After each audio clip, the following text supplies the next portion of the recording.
ये चल रही थी तो सेम टाइम पे यानी कि ईयर 1848 में जर्मनी का एक फिलोसफर। हेलो गाइस, एनिमेशन तो आप लोग देख ही चुके हो। तो आज की इस वीडियो में हम डाविंची रिजॉल्व के अंदर नीतीश राजपूत की इस ईयर एनिमेशन को रिक्रिएट करेंगे। तो इसको बनाने के लिए हमें दो चीजों की जरूरत पड़ने वाली है। एक हमारा इस टाइप का लाइन और दूसरा एक प्लेन लाइन जो कि मैंने कैनवा से बनाया है। आप चाहो तो वहाँ से बना सकते हो, नहीं तो मैं डिस्क्रिप्शन में लिंक दिया है, आप वहाँ से डाउनलोड करके मेरे साथ प्रैक्टिस कर सकते हो। तो चलिए बिना टाइम वेस्ट किए वीडियो को शुरू करते हैं। ओके, सबसे पहले हम लोग इफेक्ट में आएंगे और यहाँ पर मैं एक फ्यूजन कॉम्पोजिशन को ऐड करूंगा और इसकी ड्यूरेशन को नीचे वाले वीडियो के अकॉर्डिंग एडजस्ट कर लूंगा। फिर मैं इसको क्लिक करूंगा और सीधा मैं फ्यूजन पेज में जंप करूंगा। तो यहाँ पे आप लोग देख सकते हो हमारे स्क्रीन पर कुछ नहीं दिख रहा है। तो सबसे पहले मैं यहाँ पर एक बैकग्राउंड नोट को ऐड करूंगा और इसके आउटपुट को मैं मीडिया आउट के साथ कनेक्ट करूंगा। फिर मैं मीडिया पुल में आके मीडिया पुल को ऑन कर लूंगा और यहाँ से मैं उस डॉटेड लाइन को ऐड करूंगा और इसको मैं दूसरी स्क्रीन पर ऑन कर लूंगा। तो यहाँ पर मैं बेसिकली हमारा जो बैकग्राउंड है उसकी साइज को चेंज करने वाला हूँ। तो यहाँ पे आप लोग दूसरी स्क्रीन पर देख सकते हो हमारा जो बैकग्राउंड का साइज है 3500 into 100 है। तो अभी मैं इस सेम साइज को मैं दूसरी स्क्रीन पर भी ऐड करूंगा। तो उसके लिए मैं यहाँ पर इस बैकग्राउंड वाले नोट को सिलेक्ट करूंगा और इसकी मैं इमेज में आऊंगा। फिर मैं ऑटो को अनचेक करूंगा और मैं इसके विड्थ पर 3500 लिख लूंगा। आप इसकी हाइट को चेंज करना चाहो तो कर सकते हो, नहीं तो इसकी हाइट को चेंज करने की जरूरत नहीं है, बस विड्थ को चेंज कर देना। तो यहाँ पे आप लोग देख सकते हो हमारा जो बैकग्राउंड है वो चेंज हो चुका है। अब मैं इसको सिंगल स्क्रीन कर लूंगा। सिंगल स्क्रीन करने के बाद मैं इसी डॉटेड लाइन को यहाँ पे लेके आऊंगा और इसकी आउटपुट को मैं यहाँ पे कनेक्ट कर दूंगा। तो यहाँ पे आप लोग देख सकते हो हमारे स्क्रीन पर ये डॉटेड लाइन दिखना शुरू हो गया है। फिर मैं दोबारा से मीडिया पुल में आऊंगा और यहाँ पर मैं उस वाली प्लेन लाइन को ऐड कर लूंगा और इसके आउटपुट को मैं यहाँ पर कनेक्ट कर दूंगा। तो अभी आप लोग देख सकते हो हमारा दोनों लाइन ऐड हो चुका है, लेकिन इसके बीच आप लोगों को कोई डिफरेंस नहीं दिख रहा होगा, लेकिन इसका जो काम है मैं आपको वीडियो की एंड में बताने वाला हूँ। तो अभी के लिए आप इसको इग्नोर कीजिए। तो अभी मुझे यहाँ पर ईयर्स को लिखना पड़ेगा। तो उसके लिए मैं यहाँ से एक टेक्स्ट नोट को ऐड करूंगा और इसके आउटपुट को मैं यहाँ पर मर्ज के आउटपुट के साथ कनेक्ट कर दूंगा और यहाँ पर मैं एग्जाम्पल के लिए एक डेट लिख लूंगा। तो यहाँ पे आप लोग देख सकते हो मैंने यहाँ पर एक डेट लिख लिया हूँ और उसके साथ ही मैं इसकी फॉन्ट को भी चेंज कर दिया हूँ। तो अभी मैं इस वाली स्क्रीन को जूम करूंगा जो कि आप कंट्रोल और माउस की स्क्रॉल व्हील से कर सकते हो। फिर मैं इस टेक्स्ट की सेंटर में क्लिक करूंगा और इस टेक्स्ट को यहाँ पे रख दूंगा और इसकी साइज को छोटा कर दूंगा। तो यहाँ पे आप लोग देख सकते हो हमारा फर्स्ट ईयर का काम खत्म हो चुका है। अब मैं दूसरी ईयर को ऐड करूंगा जिसके बीच में मैं 4 साल का गैप देने वाला हूँ। तो उस हिसाब से मुझे यहाँ पे 4 लाइन का गैप देना पड़ेगा। तो सबसे पहले मैं इस वाले टेक्स्ट को कॉपी करूंगा और इसको कॉपी करके मैं इसकी आउटपुट को मैं यहाँ पर कनेक्ट कर दूंगा। फिर मैं यहाँ पर मैं इसकी लेआउट में आऊंगा और इसके सेंटर में जाके इसकी पोजिशन को चेंज कर दूंगा। तो यहाँ पे आप लोग देख सकते हो मैंने इसके बीच में 4 लाइंस का गैप दिया हुआ है। तो उस हिसाब से मैं यहाँ पर 2004 लिख लूंगा। तो ऐसे ही करके मैं सारे टेक्स्ट को धीरे धीरे ऐड करूंगा।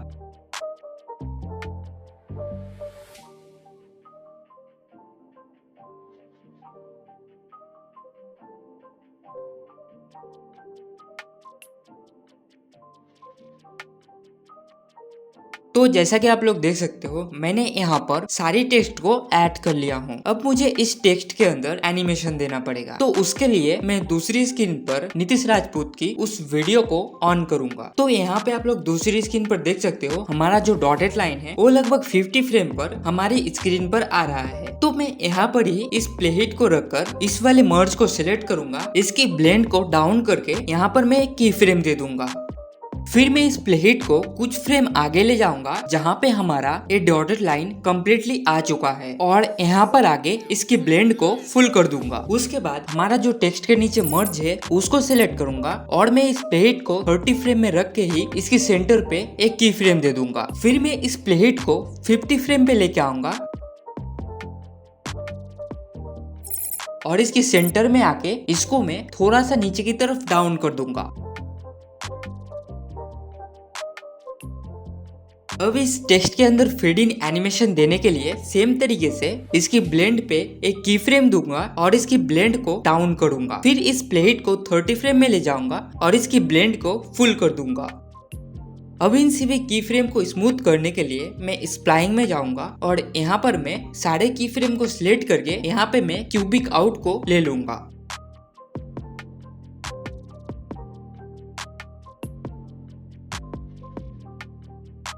तो यहाँ पे आप लोग देख सकते हो हमारा इस टेक्स्ट के अंदर एनिमेशन आ चुका है। फिर मैं इस पूरी लाइन को एनिमेट कराने के लिए मैं इस वाली मर्ज को सिलेक्ट करूंगा और इसके आगे एक ट्रांसफॉर्म नोड को ऐड करूंगा। तो यहाँ पे आप लोग देख सकते हो हमारा एक ट्रांसफॉर्म नोड ऐड हो चुका है। ऐड करने के बाद आप लोग स्क्रीन पर ध्यान से देखना, क्योंकि यहाँ से हमारा बहुत इंपॉर्टेंट पार्ट स्टार्ट होता है। अब मैं हमारा जो लाइन्स है उसको मैं यूट्यूब की रेशियो में लेके आऊंगा। तो उसके लिए मैं यहाँ से एक बैकग्राउंड नोड को ऐड करूंगा और इसकी आउटपुट को मैं ट्रांसफॉर्म की आउटपुट के साथ कनेक्ट करूंगा। तो अभी आप लोग देख सकते हो हमारा जो ब्लैक कलर का लाइन है वो लाइन के ऊपर आ चुका है, लेकिन मैं इस टेक्स्ट को लाइन के पीछे भेजना चाहता हूँ। तो उसके लिए मैं यहाँ पर इस बैकग्राउंड की आउटपुट को मैं यहाँ पर इस मर्ज की येलो लाइन पे कनेक्ट करूंगा। तो यहाँ पे आप लोग देख सकते हो हमारे यहाँ पर यूट्यूब की रेशियो आ चुका है। फिर मैं यहाँ पर इस ट्रांसफॉर्म को यहाँ पे कनेक्ट कर दूंगा। तो यहाँ पे आप लोग देख सकते हो मैं जो करना चाहता था वो हो चुका है। यहाँ पे आप लोग कंफ्यूज मत होना, आप लोग इस पार्ट को दोबारा से देख सकते हो। फिर मैं यहाँ पे इस ट्रांसफॉर्म नोड को सिलेक्ट करूंगा और इसकी साइज को बड़ा कर लूंगा। आप लोग अपने हिसाब से इसकी साइज को बड़ा कर लेना। फिर मैं इसकी सेंटर में जाऊंगा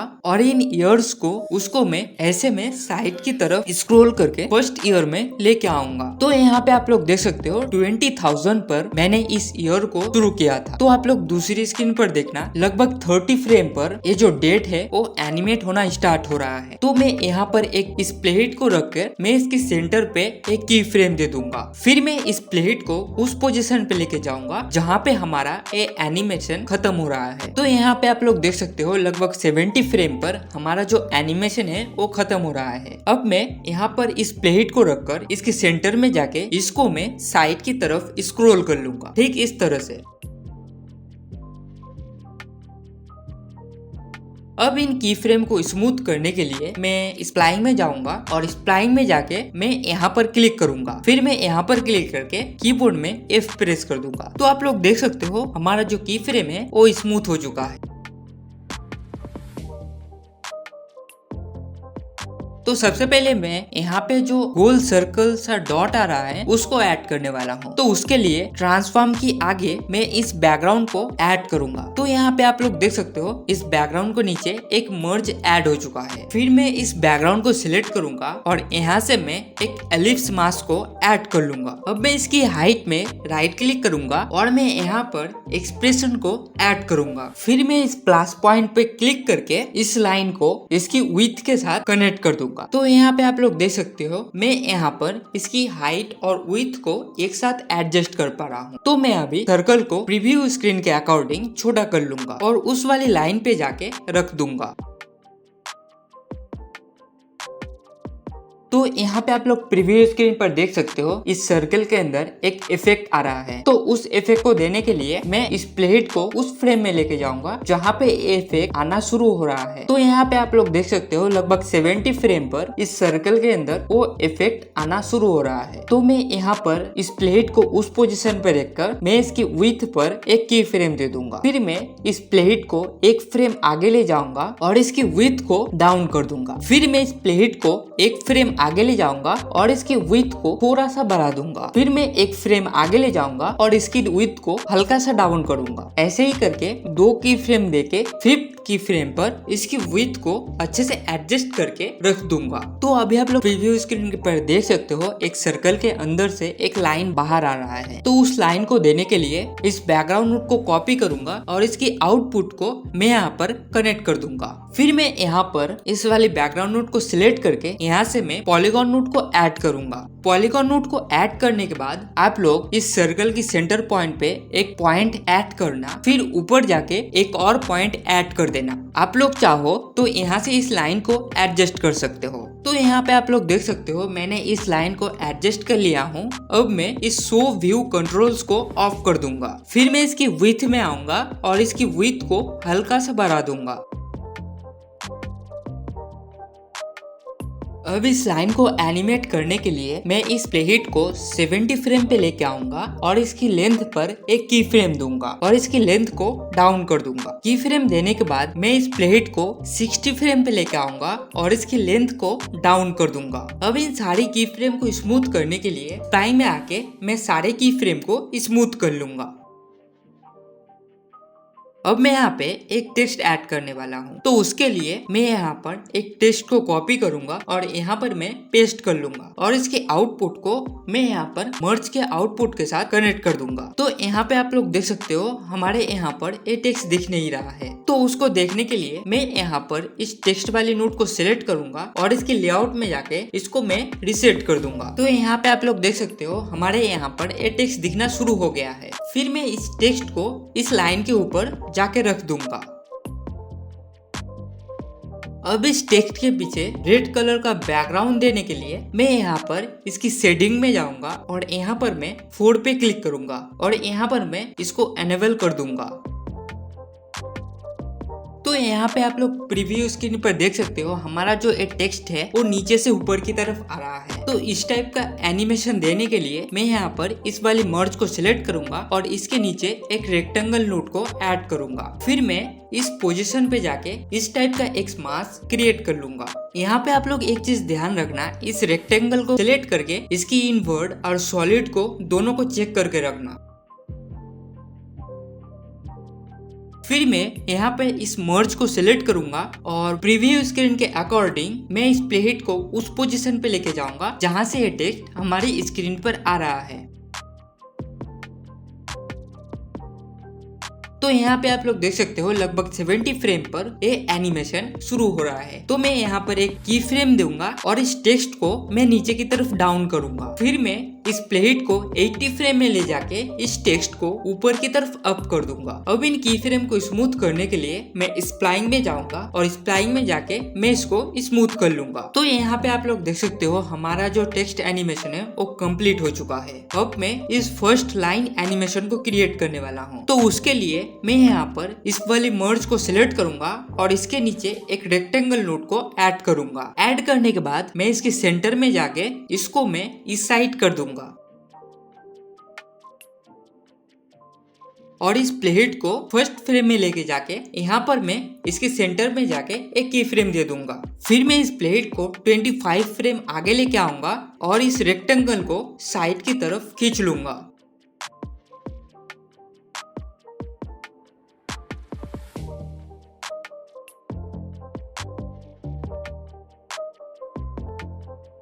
अब इस लाइन की स्टार्टिंग पार्ट में सॉफ्ट एजेस देने के लिए मैं इसकी सॉफ्ट एजेस में जाऊंगा और इसकी सॉफ्ट एजेस को बढ़ा दूंगा। तो यहाँ पे आप लोग देख सकते हो हमारा ये same to same animation ready हो चुका है। अब हमारा लास्ट एक काम बचा हुआ है जो कि आप लोग देख सकते हो कि जो लाइन है उसके दोनों साइड एक सॉफ्ट एजेस ऐड किया हुआ है। तो उसको ऐड करने के लिए मैं यहाँ पे इस बैकग्राउंड के नीचे एक रेक्टेंगल नोट को ऐड करूंगा और इस रेक्टेंगल नोट को मैं इस टाइप से एडजस्ट कर लूंगा। फिर मैं इसकी सॉफ्ट एजेस को इस टाइप से बढ़ा दूंगा। तो आप लोग देख सकते हो हमारा एक कम्प्लीटली एनिमेशन रेडी हो चुका है। तो दोस्तों आज के लिए बस इतना ही। अगर आपको ये वीडियो पसंद आया है तो वीडियो को लाइक करके चैनल को सब्सक्राइब कर देना। अगर आपको DaVinci Resolve के अंदर 3D रील्स क्रिएट करना है तो लेफ्ट वाली वीडियो में क्लिक करो और उस वीडियो को देख लो।